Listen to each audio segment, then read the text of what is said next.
नमस्कार दोस्तों, स्वागत है आप सभी का अपने YouTube चैनल में। आज के इस वीडियो में हम जानेंगे साइंस से 30 अति महत्वपूर्ण प्रश्न जो आप सभी के लिए इम्पोर्टेंट है।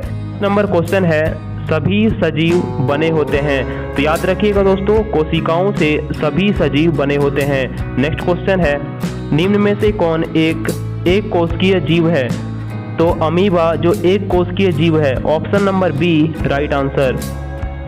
कोशिकाओं का वह समूह जो समान उत्पत्ति, समान संरचना और सामान्य कार्य को संपादित करते हैं डैश कहलाते हैं। तो उत्तक कहलाते हैं। उत्तक शब्द किसने दिया? तो इसका सही जवाब हो जाएगा बीचट ने उत्तक शब्द को दिया। उत्तकों के अध्ययन को डैश कहते हैं। तो पाइकोलॉजी जो उत्तकों के अध्ययन को कहा जाता है पाइकोलॉजी कहते हैं।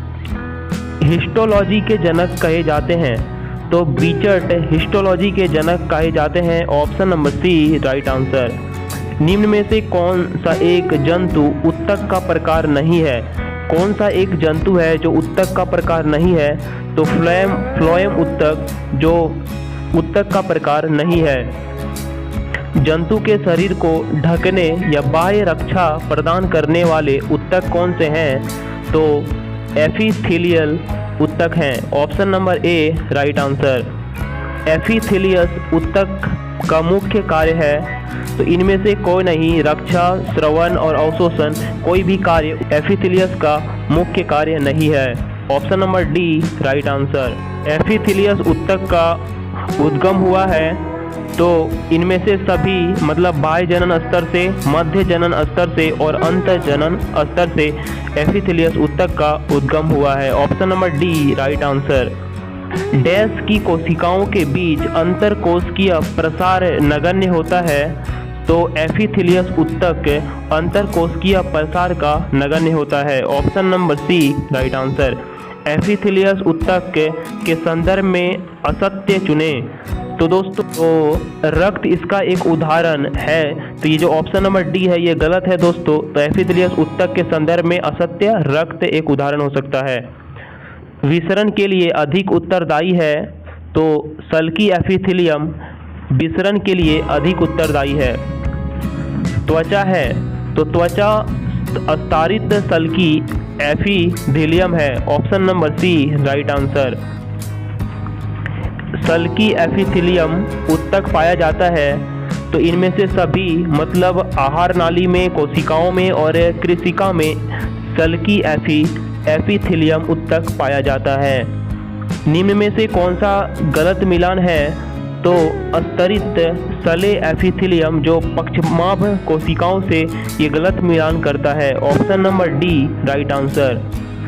घनाकार और स्तंभाकार उत्तक मदद करते हैं। तो इनमें से सभी अवशोषण, स्त्राव और उत्सर्जन ये तीनों में घनाकार और स्तंभाकार उत्तक मदद करते हैं।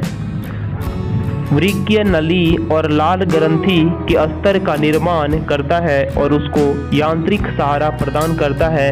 तो घनाकार एपिथेलियम उत्तक जो लाल ग्रंथि के स्तर का निर्माण करता है और उसको यांत्रिक सहारा प्रदान करता है।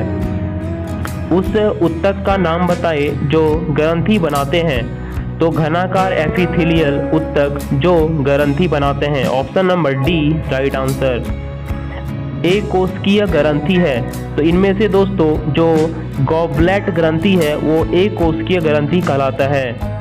श्वास नली में फ्लेस्मा को आगे स्थानांतरित करने, साफ करने में सहायता करती है। डैश श्वास नली में फ्लेस्मा और आगे स्थानांतरित करके साफ करने में सहायता करती है।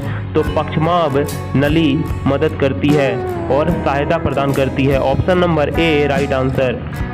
कोशिकाएं जो रक्त नलिका को स्तरित करते हैं और किसे उत्तक से संबंधित है? जो कोशिकाओं से रक्त नलिका में स्तरित करते हैं। तो सल्की एपिथेलियम से संबंधित है। Option number C right answer.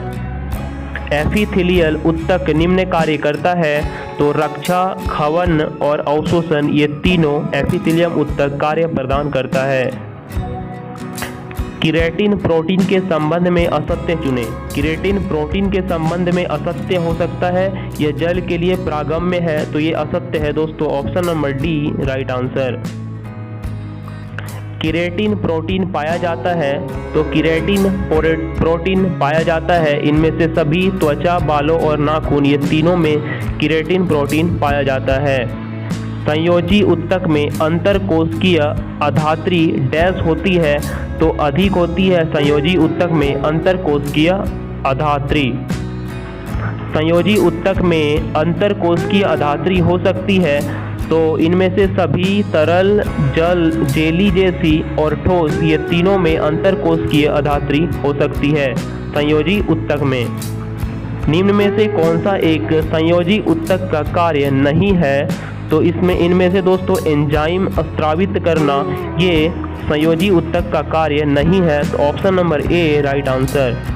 निम्न में से कौन एक संयोजी ऊतक नहीं है? इनमें से आपको बताना है निम्न में से कौन है जो संयोजी ऊतक नहीं है। तो दोस्तों त्वचा है जो संयोजी ऊतक नहीं है, option number A right answer. तो दोस्तों ये टॉप 30 क्वेश्चन जो आप सभी के लिए इम्पोर्टेंट है। आई होप ये वीडियो आपको पसंद आई होगी, और भी इसी तरह के वीडियो देखने के लिए चैनल को सब्सक्राइब कीजिए, ताकि आने वाले इसी तरह के वीडियो आपसे मिस ना हो। मिलते हैं जल्दी एक नेक्स्ट इसी तरह के कंटेंट में, तब तक के लिए।